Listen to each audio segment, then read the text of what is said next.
Yeah. Welcome to Data Security Over Coffee. That's DSOC to those in the know. Where the only thing more dangerous than a zero-day exploit is Chad from accounting clicking on every single email attachment. From password post-its hidden under keyboards to that one guy who keeps using password 123 despite our 47 security memos. We're here to talk about the threats you never knew you should be terrified of. I'm Dr. Joe Harford. And I'm Angie. Have you tried turning it off and on again, Singer Keating? Bringing you the latest in cybersecurity nightmares and risk management drama. Because somewhere out there, a hacker's trying to get into your company's data.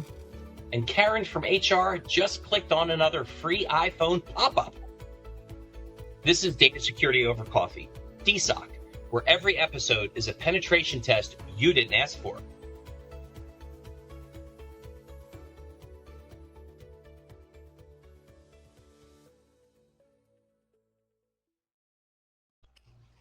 And there we are, live from the green room. Jenny, you did not disappoint, because watching your face while that video was going through and watching you laugh and realizing as a practitioner, like, we're not kidding around. This is real, right?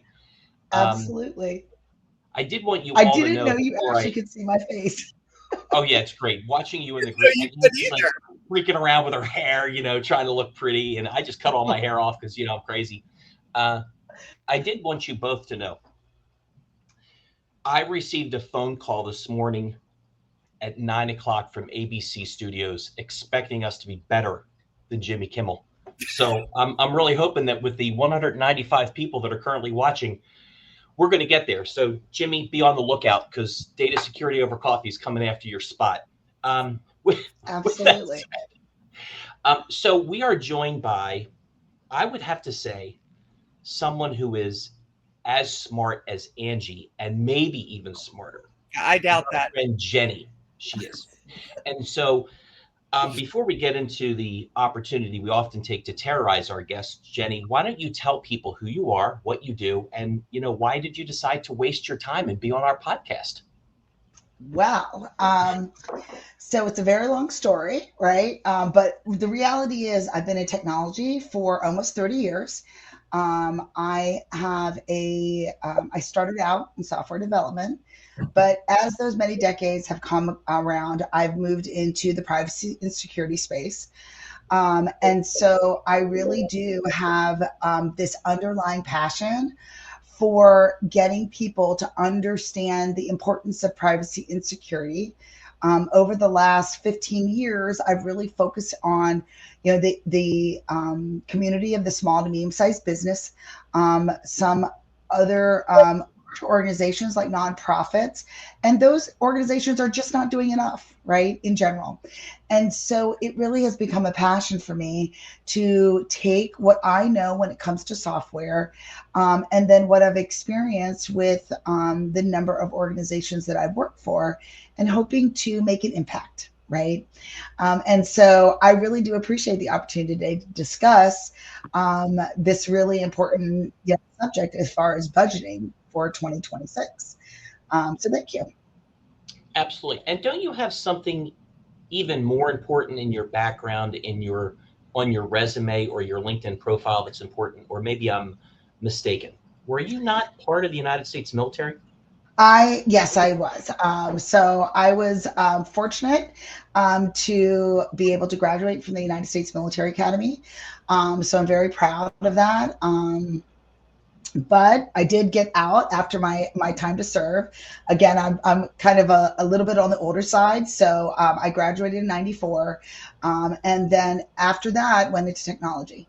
So I was able to take some of the leadership skills that I had, was able to foster in the military and really apply it to kind of the larger technology group management effort. So I've had a very good run, and I'm very fortunate.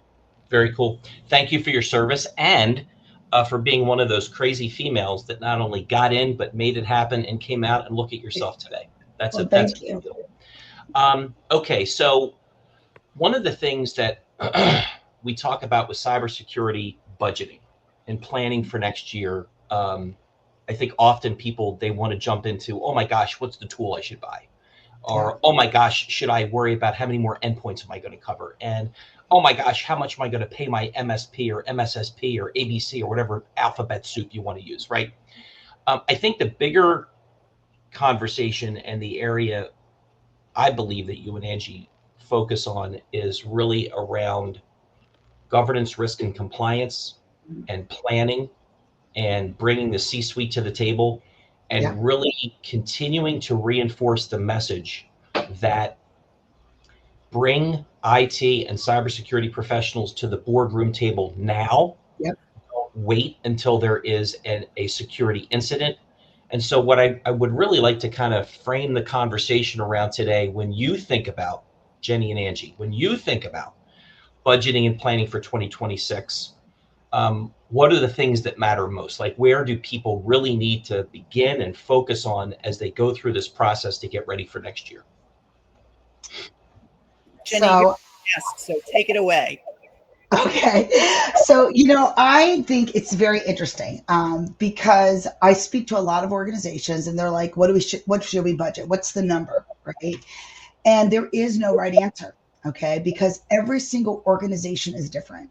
I always kind of use the word, what's your maturity level? Right.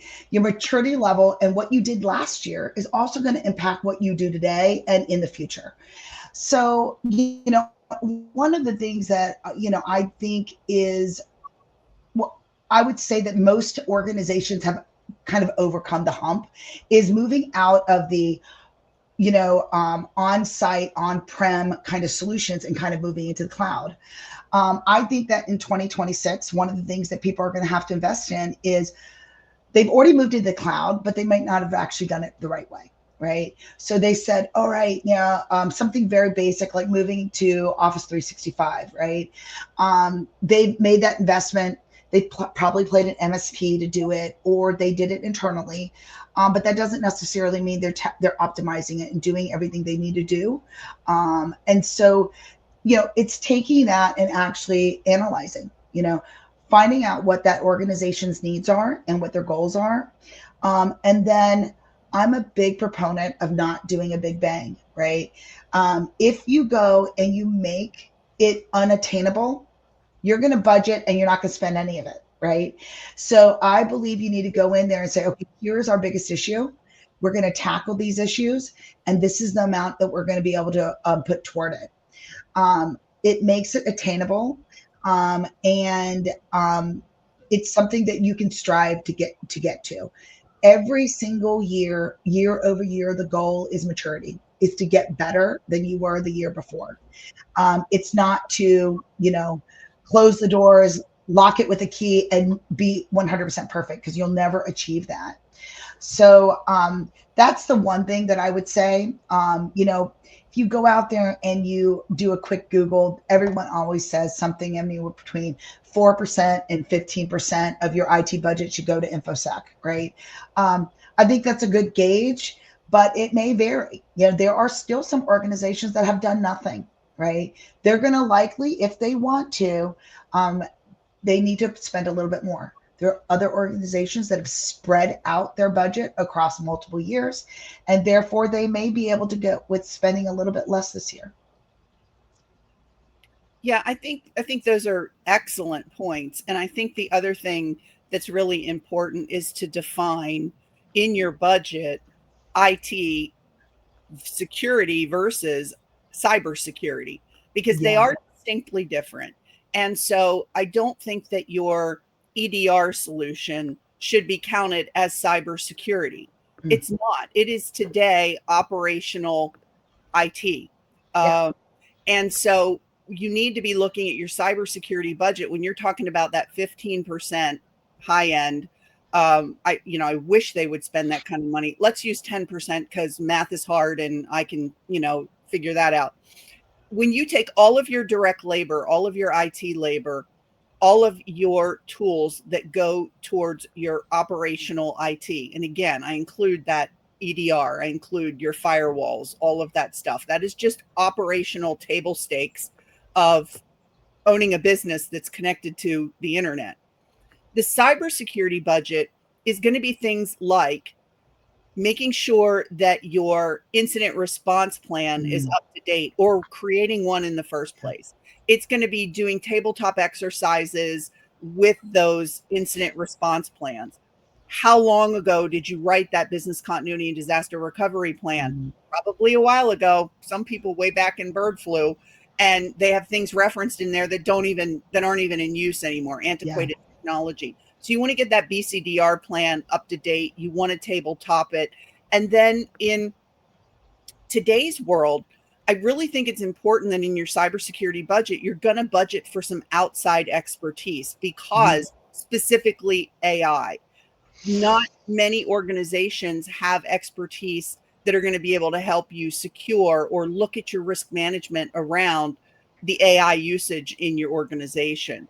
So making that distinction, I think, is super important, because when you pop that expensive EDR tool in there, all of a sudden it's like, well, I don't have any more budget for cyber. No, you're not talking about cyber. You're talking about your operational infrastructure. And that's part of your overall IT budget, not the very specific part of cyber. In my opinion, you may differ on that, Jenny. No, I completely agree with you. I think that there's a lot of things that are shifting. And as we look at budgets year over year, that it's so funny that you bring that up, because we are, even internally in the organization that I work for, we are shifting things around purely because I'm like, no, that's standard, right? That's now what we have to have. It's an operational requirement. Yes. And it's not, I kind of try to look at our InfoSec budget is like, what's coming up? Like, what can we do that's additional controls that we can put into place? And it's actually really interesting, Angie, because, you and I didn't coordinate our discussions here, but, you're talking about things. I got chastised by Joe because I was late to the call. So I didn't get to do our normal green room back and forth. So we're on the same wavelength here, girl. Well, I love it because, I was also, things like your business continuity plan and even the backup recovery, part of like some of the things that we're looking at is, we do have very comprehensive plan. We try very hard to look at them on an annual basis, doing those tabletops. Most organizations don't do that. But one of the things that we are actually trying to tackle this year is, okay, now that we have these in place, we have reviewed them on an annual basis for multiple years. But now what can we do to make that better? So, for example, backup recovery is huge for us. We are a SaaS provider. How quickly can we be up? And how can we ensure the least amount of data loss?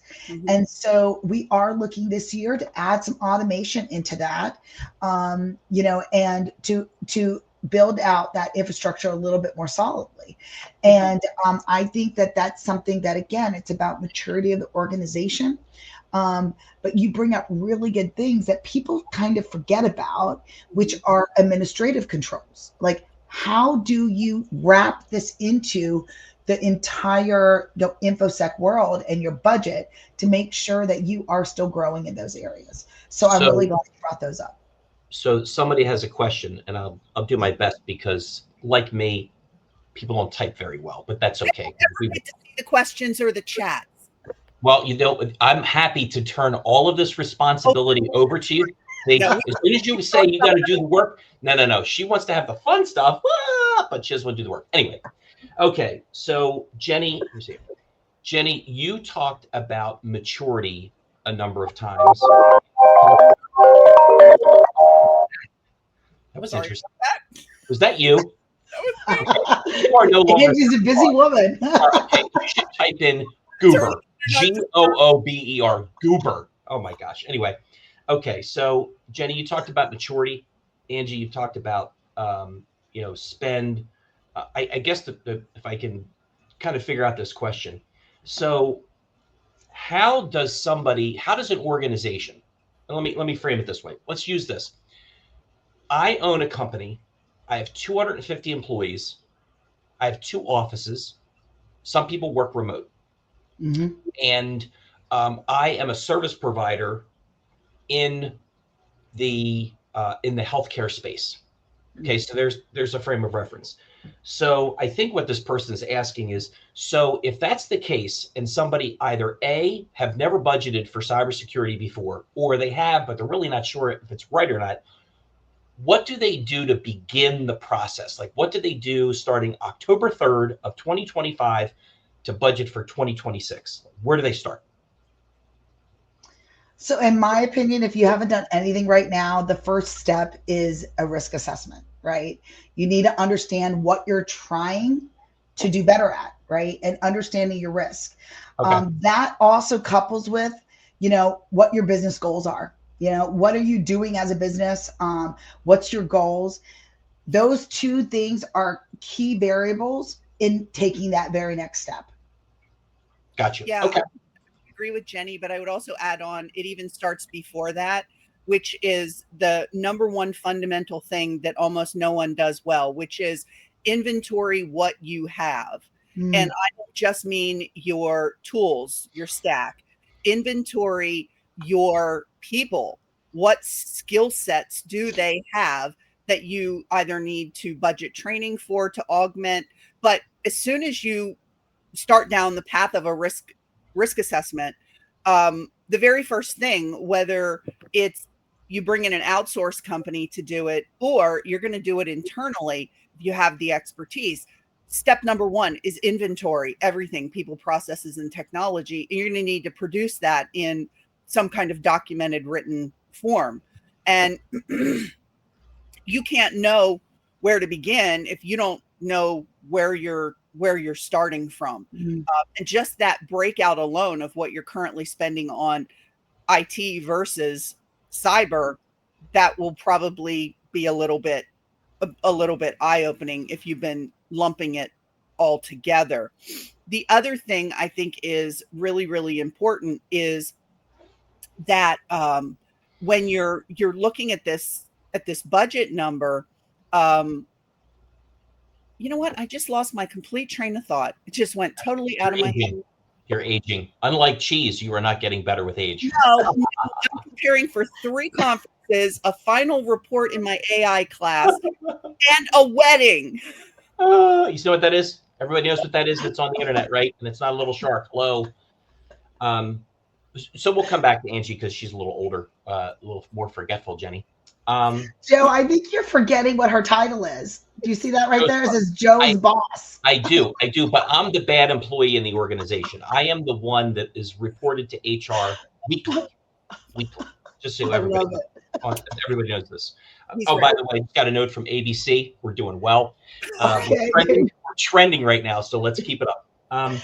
Really quick, Joe, before we go, I also want to mention, like, you painted a picture of a larger organization. Well, it's actually still a small organization. It is. I will say one of the things that I sometimes, it's a little bit backwards, and I'm sure that some people might criticize me for saying this, but in a smaller organization, sometimes risk assessments can be a little bit scary. Okay. Sure. Oh, yeah. Angie brings up a really good point about inventorying what you've got. Okay. Sometimes after it's like going in and saying, oh, I got to get a third-party risk assessment. They're like, oh, I'm stopping. I'm not going to move forward. I also recommend that, when you do that inventory, you find out what your baseline is that then you go in and you tackle areas that you're going to get the biggest bang from. Sure. So for example, if you're an organization not doing multi-factor authentication, okay, do it. Everybody should be doing that, right? That's something very basic, but if you're not doing it now, you don't have to do a risk assessment right now to know that you should be doing it, right? You can go and tackle some of these things, especially in that small to medium-sized space. There's a lot of stuff not being done. So you can kind of have a laundry list of items that you just need to get done anyways. I agree with you. And it's funny that you bring that up, Jenny, because I had a conversation with somebody a few days ago that is they're in a 15-person firm. And MFA to them is like Star Trek. They think that that's overwhelming. So let's, if we can kind of banter through this. So as a laundry list that people should be, MFA is one. Okay. Yeah. I don't know about you, but when I go to people's organizations, the other area I think is a quick hit is password management. Yes. I can still find passwords on sticky notes. Yeah. But for those really, really good people, they'd have them on an Excel spreadsheet on the desktop of their computer with a password protecting it. Oh my gosh, right? Okay, so you got MFA, you've got password management. What else is there that's put on that laundry list, would you say? Employee training is huge. I'm sorry? Privileged account management is a huge one that I see in smaller organizations. Okay. Everybody has local admin rights. Yeah. That's absolutely mind blowing. Right. They don't just going through the roles of 15 people and what rights and roles do they have within your systems. Not everyone needs admin. Not everyone needs to be a power user. Making sure that people only have as much as they need, and then educating them that we're not taking anything from you. We're protecting you from the bad guys, because these credentials are going to be used in the worst possible way. Okay. And then also privileged account misuse, where you have, IT people, or it's the person in accounting who just happens to be good with computers, who's the IT person, who has an admin account for doing some of the admin things they are tasked to do, but then also checking their email while they're logged in with that same account. Web surfing the web. We've had instances where clients have had, they've had security breaches because an IT person went out to research something suspicious while they were logged in as admin, clicked on something, and then started off a whole chain of events because they were logged in on that account. So anyone that does admin level work needs to have two accounts, one for their everyday stuff like email, web, Word, Excel, all of that. And then they need their privileged account, and they only use that privileged account when it is absolutely necessary. Jenny, you had mentioned security awareness training. Absolutely. I mean, as an IT, a technologist, we love technology. I mean, everything. Even when I go out and buy stuff for myself, I'm like, ooh, what's the next tech thing, right? We can put as much technology out there as possible. Unless you completely turn off the internet, the people will always be the biggest, I call it the human firewall. The human firewall is going to fail. So if the only way to get through that and to mitigate that risk is to educate them.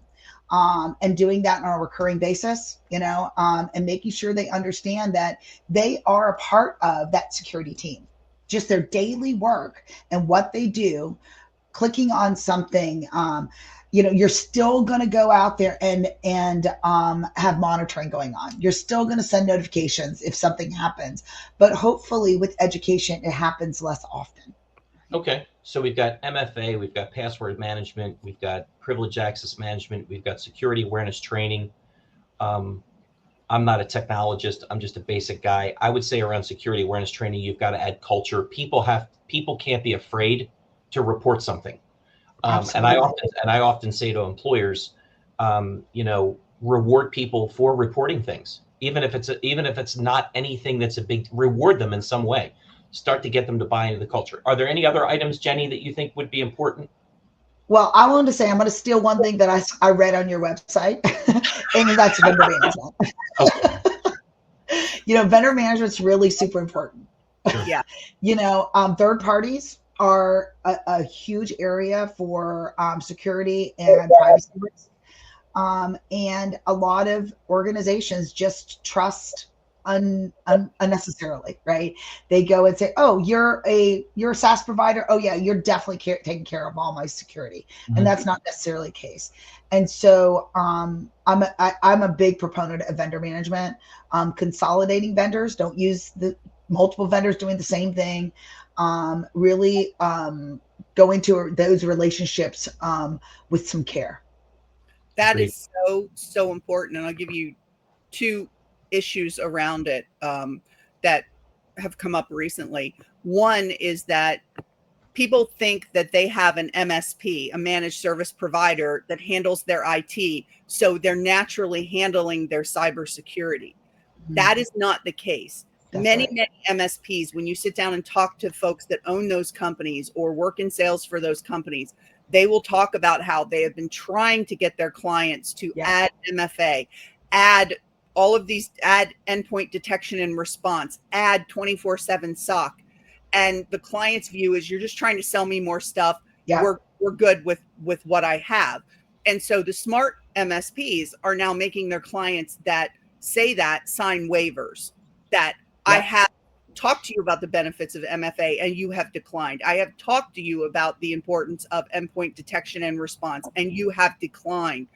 So that when the incident happens, the natural thing is the customer turns and points to their IT company and says, well, you were supposed to secure me. Now you have the paperwork to say, I talked to you about this 4 times last year in our quarterly business reviews and you declined each time. Here is your signature.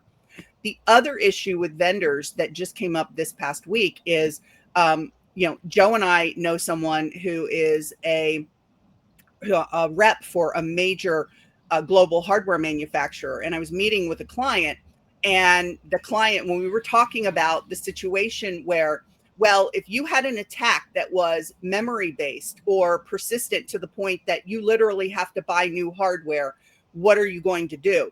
And he looked at me and smiled because he knows that I know that person. And he said, I'm going to call my rep. And I didn't realize that he did not know that his rep had moved on to another position within the company. So I know that rep, and I know when she has worked through incidents with clients, I know she's been up around the clock. She has fought contract language and done all kinds of stuff to make sure her clients were taken care of. I don't know about the person who's going to come after her. So with the turnover in IT, it's really important. If you haven't reached out to your critical vendors in a while and think you know who you're going to reach out to if there's an incident, it's time to have them take you to lunch and make sure you know who it is you're going to pick up the phone and that they're going to help you and take care of you. One of the areas that's still, and I'm not picking on the two of you because I think that when I say this, you're going to be like, oh yeah, that's right.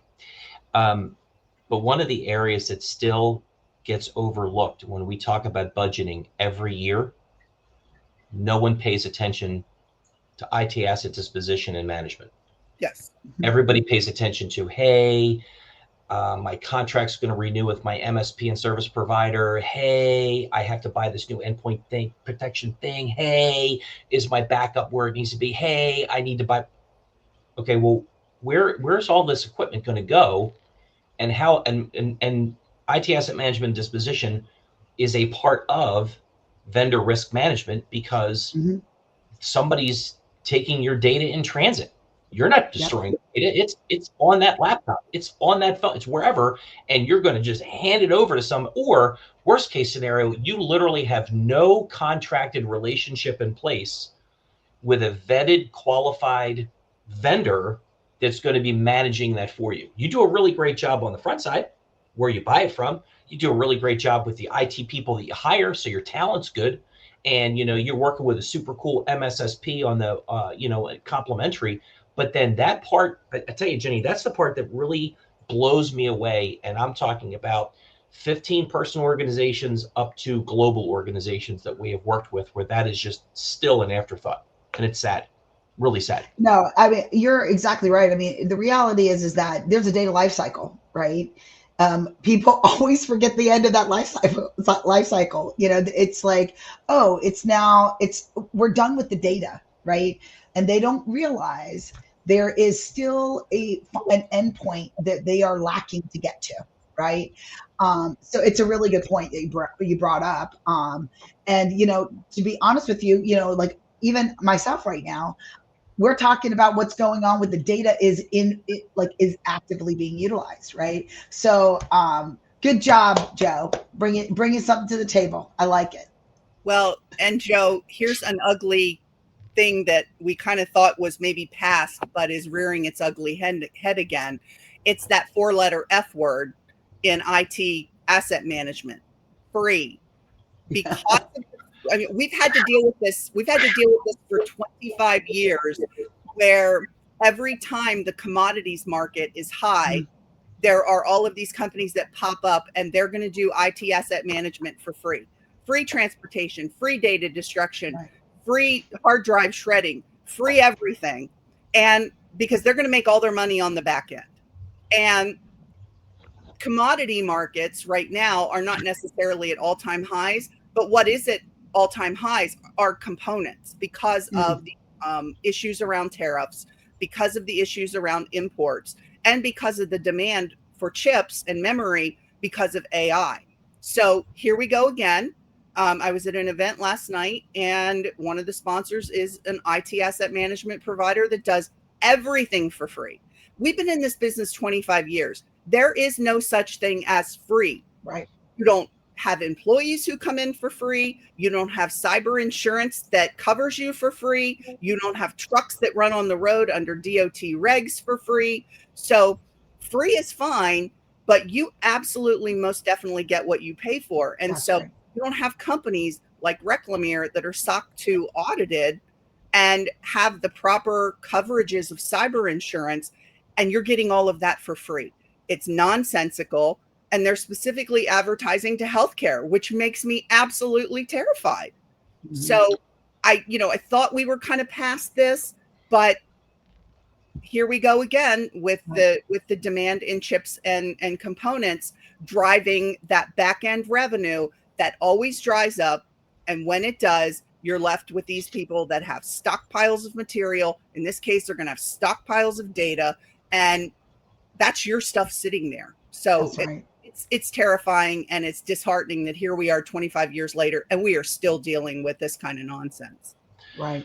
So I do want to share a story with you from an association that we're all well aware of. I won't name the association, but the context you will understand.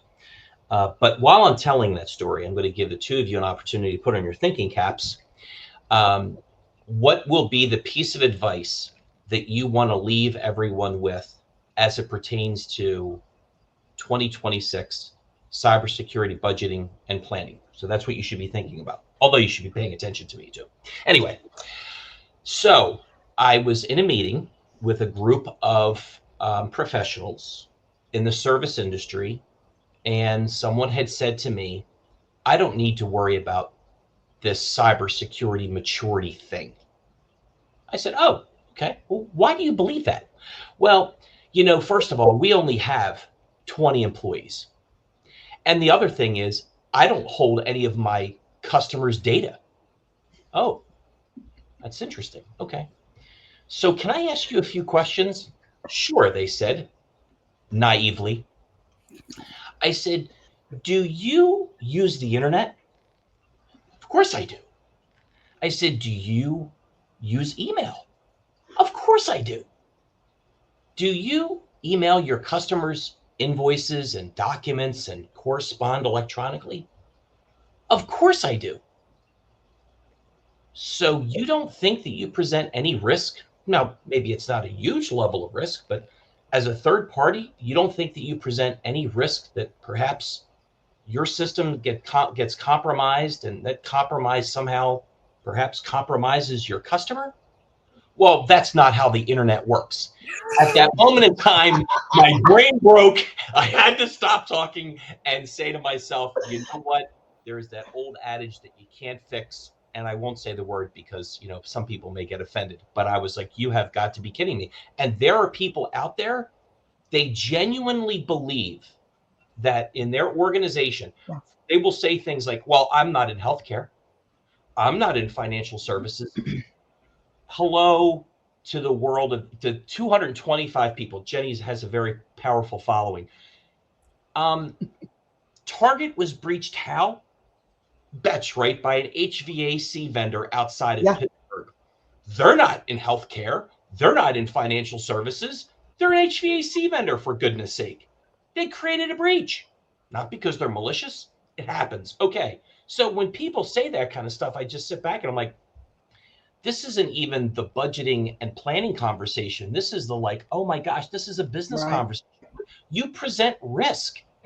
Now, again, it may be a low level of risk, but it's risk nonetheless. But even with that said, how could somebody have that attitude? What about if you get attacked and you have a ransomware attack and you don't have a viable backup and your business goes down, Mr. 15 employee organization? What are you going to do? So every once in a while, my sister lets me rant. That's my rant. I'm happy I got that off my chest. I feel better. So now for the audience. Jenny probably knows this as well as we do. Uh-oh. The only fix for willful ignorance is a security incident. We know that there's never enough time. 100%. Really, but there is always enough money to secure it after a security incident, provided your business survives. Well, the sad part is, and I think that Jenny has probably heard this too. The same group of people have said to me, you just get worked up because you're trying to make money off of people, and that's really sad. That's genuinely sad to me, and it's one of those things like it's like, okay, no harm, no foul. I'm gonna walk, but that was crazy. Anyway, so we'll start with whoever. What is your big piece of advice for those people listening for 2026 cybersecurity budgeting and planning? Go. I'm going to let Jenny do the last word because of course you are, because you're going to somehow try to figure out what she says. You're going to go into ChatGPT and type it in there and then cheat. That's how you are, man. I know how you work. I'm literally sitting on my hands right now because I want to flip you the bird. I'm so angry that you did that. Flip me the bird. That is not the case. I wanted to tell everyone who's interested in budgeting for cybersecurity that they should attend my session next week, next Thursday, from I believe it is 1. I think See what I deal with, Jenny? This is what I deal with, man. This is every day. This is every day. I'm like a caretaker for a senior at work. You know what I mean? I think there's some kind of law where I can pay like that. I don't know what it is. Like I should be getting some kind of compensation for care. I don't know. I think you're in for it after this particular thing is over. Luckily, I want to that particular show. Next week at Harrisburg University of Science and Technology, I am going to be speaking at the Cybersecurity Summit on Thursday afternoon on strategic budgeting. Nice. So it's a great 2-day conference. If you need continuing ed credits, it's a great way to get it. And if you haven't been to Harrisburg University or done anything at that campus, it is just a really fantastic facility, and they are just chock full of all kinds of great programs and pro degrees and everything else. So that's where I'll be next Thursday. Love to have you come out and be in my session. Fabulous. So that's your wisdom? Yes. And Jenny can't possibly say that because she's not going to be there. I cannot say that. Next Thursday, I will be in my office working on my budget for 2026. Beautiful. So I would say some words of wisdom. I don't know who's watching. I would say that you're going to have to do something. All right. So don't be the ignorant one. You're right, Joe. I get it all the time, right? It's never going to happen to me. I've gotten through this for 10 years, never had an issue. And the thing that I try to reinforce is, one, you just don't realize you have the issue. Okay. You've got the issue, but you don't realize it. So regardless if you're large, small, tiny, micro, small, whatever it might be, you are going to be impacted year over year, month over month. You're going to be impacted. The question that you need to ask yourself is, how much do you value your business? And if you value your business, you will budget for something. Okay. And it is dependent on where you're at today, but taking some of the small steps that if you're doing very little right now, taking small steps is like a huge leap forward. Okay. It is the further down steps when you get more mature, they do cost more, and you're closing smaller gaps. But taking the first few steps, you're going over ravines. Okay. So I highly recommend that you start doing something. Okay. And that's something that I'm like, what are you doing today? And they're like, oh, we have passwords. Like, that's not enough. Right. And so that would be my words of wisdom for those people who are not doing much. For those that are doing more, I would say try to be creative and innovative. When you're going and approaching what your next step is, it's not always cookie cutter. So you can go and approach things again in a way that's saying, what am I going to get my biggest bang for my buck? And then approach it in that method. If you do have organizational goals, make sure they do align with that, because then you're going to have a business value as well as a security value. And that is ultimately what we're trying to do, is trying to make your organization stronger and more resilient, right? So that would be my takeaway for today. And maybe I'm wondering, Angie, if your session is going to be streamed. That's very interesting. You know what? It is. I just did a speaker prep call yesterday, and she was going through, how to present to make sure you're speaking to the audience in the room. And I just remembered she mentioned streaming. So yes, it is going to be streamed as part of that, as part of that conference. She also said, this is really cool, Joe. They're going to give us a recording of it. So it would be really cool to use it as a session at a later date, that we could do our own webinar with that content. So. And I'm sure that you will get me that streaming information so that we can use that as well. I may forget, but I put her in contact with Abby Kilgore, our sales development rep, and Abby never lets anything fall through the cracks. She is amazing. Jenny, 3 things. Yes. Number 1, again, thank you for your service to our country. Number 2, thank you for taking time out of your day to be on Data Security Over Coffee. And number 3, thank you for being a friend of Reclamere, or a 4. That's a very, very important acronym that should be etched in your brain, because not everyone gets to be a 4. In fact, only those special people that we know will be invited to our 25th anniversary party next year, probably in May, realizing where you live. You may not be able to come, but if you can, we would love to have you. So thank you so much. I am going to put it down on my calendar. Excellent. Now what we're going to do, everybody, is we're going to escape to the green room so Angie can yell at me and it won't be recorded. So until next time, actually, our next Data Security Over Coffee is going to be on Halloween. Ooh. And wait till you see the mask that I'm going to make Angie wear. It is going to be fantastic. I cannot wait. She doesn't even know. It's going to be right after her wedding, and she has no choice. She has to do it because she just has to. I'll come as a bride. It'll at least be a chance for me to get some more mileage out of this incredibly expensive. Exactly. There you go. I like that. Into the green room, folks.